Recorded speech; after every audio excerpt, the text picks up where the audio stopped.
जय जगन्नाथ दर्शक बंधु आज फेब्रुआरी 25 तारिख बुधवार आसी आज दिन केतोटी गुरुत्वपूर्ण खबर से भिडियो शेष जाए देखंतु एवं आपण मानक भल पाइबा स्वरूप भिडियो को गोटे गोटे लाइक कर दियंतु आ एथि सहित हम चैनल को जदि नुआ आसीचंती ताले चैनल को सब्सक्राइब करी साइड रे थिबा बेल आइकन को ऑल रे सेट कर दियंतु जहा फल रे हमर प्रत्येक न्यूज आपण सर्वप्रथम पाई परिबे। तेबे चलंतु आज दिन केतोटी गुरुत्वपूर्ण खबर ऊपर नजर पकाइबा। आज प्रथम खबर है अष्टम वेतन ऊपर आसिला गुड न्यूज। सूचना मिली केंद्र सरकारी कर्मचारी एवं पेंशनभोगी माने अष्टम वेतन कमिशन को नहीं क्रमशः उत्कंठित होउछंती। 1 कोटी रु अधिक कर्मचारी एवं पेंशनभोगी माने एहार कार्य न्यून तारीख अपेक्षा करिसेंती। गत वर्ष अर्थात नवेम्बर 2025 रे केंद्र सरकार के वेतन कमिशन रो शर्तावली को अनुमोदन करथिले एवं अध्यक्ष एवं सदस्यक नियुक्ति को अनुष्ठानिक भाव में अनुमोदन करथिले। कमिशन एबे एहार सुपारिश को चूड़ांत करबा पई संपूर्ण मंत्रालय एवं विभिन्न कर्मचारी संगठन सहित परामर्श करूछि तथा सरकारी पैनल को ताकर रिपोर्ट दाखल करबा पई 18 मास समय देउछंती। तथापि कमिशन को सुपारिश केबे कार्यकारी हेबो एवं कर्मचारी माने केबे सेमानकर बकेया पाउना पाइबे ताहा एपर्यंत स्पष्ट होई नाही। परवर्ती खबर आसंता काली 5 जिल्ला रे प्रबल रु अति प्रबल वर्षा। तेबे सूचना मिलिछि दक्षिण पश्चिम बंगोपसागर रे लघुचाप क्षेत्र प्रभाव रे 2 दिन हेला राज्यर विभिन्न स्थान रे वर्षा हेउछि। विशेष करी कोरापुट सुवर्णपुर बरगड़ जिल्लार विभिन्न स्थान रे वर्षा हेउछि। तेबे आसंता काली 5 जिल्ला रे वर्षा नै पाणीपाग विभाग येलो वार्निंग जारी करिछि। सेही जिल्ला गुडी कहला मयूरभंज बालेश्वर भद्रक केन्द्रापड़ा एवं केन्दुझर। ए सब जिल्ला रे बिजुली और घड़घड़ी सह वर्षा एवं पवन संभावना रही। दक्षिण पश्चिम बंगोपसागर सृष्टि लघुचाप क्षेत्र सक्रिय रही। एसह गंगेय पश्चिम बंगरू उत्तर उपकूल आंध्र प्रदेश को एक ट्रफ लाइन समुद्र पतन ठारू 0.9 किमी उच्चतार ओडिशा दे गति करुछि। यह प्रभाव में सोमवार दिन पश्चिम ओडिशा समेत विभिन्न जिले में हालुकर मध्यम धरणर वर्षा होइतिला। परवर्ती खबर आईपीएल 2026 को नहीं आसिला बड़ अपडेट। तेबे सूचना मिलछि आईपीएल 2026 कार्यसूची दुईटी पर्यायर प्रकाश पाइपारे। कुहा जायछि जे बंगोपसागर समेत 3टी राज्यर आगामी विधानसभा निर्वाचन हेतु बीसीसीआई परवर्ती सीजन रे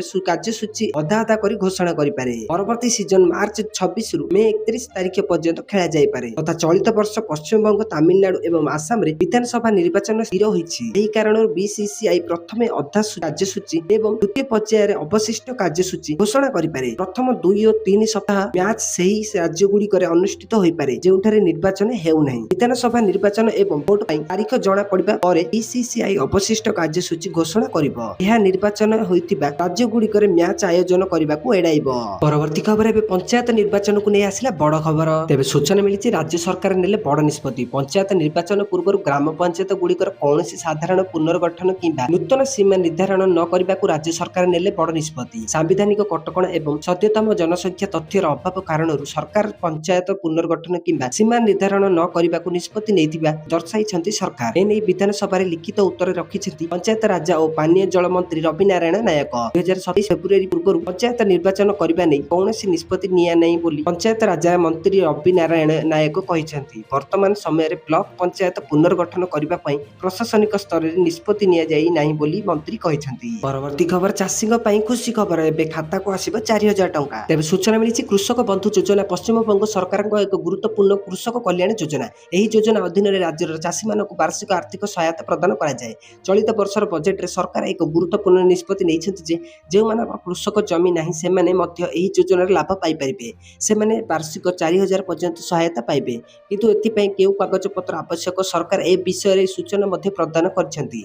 आसतु आमे आपण मानकु कहबु जे कृषक बंधु योजना रे किए लाभ पाइबे एवं एथि पई किपरि पंजीकरण करिवे तथा पश्चिम बंगर समस्त भूमिहीन कृषि श्रमिक एही योजनार लाभ पाई परिबे। जो माने पूर्वरु एही कृषि जमी अभावरु एही योजनार लाभ पाई नथिले किंबा भाग चाष भाव में पंजीकृत होई नथिले सेमानकु मध्य अंतर्भुक्त करा जिवो। एही हिताधिकारी माने वर्ष को 2 थर 2000 लेखाए पाइबे। गोटे किस्ती रबी ऋतु एवं अन्यटी खरीफ ऋतु में मिलिबो। एही मोट परिमाण प्रति वर्ष 4000 हेबो। एही टंका सीधा सड़क हिताधिकारी बैंक अकाउंट रे जमा करा जिवो। एही नूतन सुविधा आसंता एप्रिल रु कार्यकारी हेबो। परवर्ती खबर एबे ईपीएफओ नियम रे बड़ परिवर्तन। तेबे सूचना मिलिछि कर्मचारी भविष्य निधि फांटी संगठन अर्थात ईपीएफओ खूब शीघ्र एहार निवेश पद्धति रे बड़ परिवर्तन करबाकू जाउछि। समस्त जानନ୍ତି जे ईपीएफओ एहार आयर एक अतिरिक्त अंश अर्थात ईटीएफ रे निवेश करे। एही प्रक्रिया प्रति मासरे अनुसरण करा जाय। एही निवेश गुड़िक 5टी ईपीएफओ योजना अधीन पृथक अकाउंट रे करा जाय किंतु आगामी दिन रे एहा आउ हेबो नाही। एबे ईपीएफओ समस्त 5टी योजनारू पांटी को गोटे अकाउंट रे फुल करिबो ଅର୍ଥାତ୍ ଗୋଟିଏ ଖାତାରେ ରଖିବ ଏବଂ ବର୍ଷକୁ ଥରେ ଏକାଠି ନିବେଶ କରିବ। ପରବର୍ତ୍ତୀ ଖବର, ପ୍ରଥମ ପର୍ଯ୍ୟାୟ ଅଧିବେଶନ ଶେଷ ହୋଇଛି। ତେବେ ସୂଚନା ମିଳିଛି ବିଧାନସଭାର ବଜେଟ ଅଧିବେଶନ 2026 ଓ 27 ପ୍ରଥମ ପର୍ଯ୍ୟାୟ ଅଧିବେଶନ ଶେଷ ହୋଇଛି। ବିରୋଧୀଙ୍କ ପ୍ରବଳ ହଟ୍ଟଗୋଳ ମଧ୍ୟରେ ପ୍ରଥମ ପର୍ଯ୍ୟାୟ ଅଧିବେଶନ ଶେଷ ହୋଇଛି। ଗୃହକୁ ଆସନ୍ତା ମାର୍ଚ୍ଚ 9 ତାରିଖ ସକାଳ 10:30 ପର୍ଯ୍ୟନ୍ତ ମୁଲତବୀ ଘୋଷଣା କରାଯାଉଛି ତଥା ମାର୍ଚ୍ଚ 9 ତାରିଖରୁ ତୃତୀୟ ପର୍ଯ୍ୟାୟ ବଜେଟ ଅଧିବେଶନ ଅନୁଷ୍ଠିତ ହେବ। ଚାଷୀ ପ୍ରସଙ୍ଗ ଉଠାଇଲେ ଗୃହରେ ବିରୋଧୀମାନେ ସରକାରଙ୍କୁ ସମାଲୋଚନା କରୁଥିବା ବେଳେ ବିରୋଧୀଙ୍କ ଉପରେ ବର୍ଷିଛନ୍ତି ମୁଖ୍ୟମନ୍ତ୍ରୀ ମୋହନ ଚରଣ ମାଝୀ। ମୁଖ୍ୟମନ୍ତ୍ରୀ ତାଙ୍କର ଅନ୍ତିମ ଅଭିଭାଷଣରେ କହିଛନ୍ତି ଯେ ଚାଷୀଙ୍କ ନାଁରେ ଯେମିତି ରାଜନୀତି କରି ଗୃହକୁ ବାରମ୍ବାର ଅଚଳ କରିଦିଆଗଲା ତାହା ଓଡ଼ିଶାବାସୀ ଦେଖିଛନ୍ତି। ବିରୋଧୀ ଦଳ ତାଙ୍କ ଭୂମିକା ଉପସ୍ଥାପିତ ନ କରି ହୋ ହାଲ୍ଲା କରିବା ମଧ୍ୟ ଓଡ଼ିଶାବାସୀ ଦେଖିଛନ୍ତି।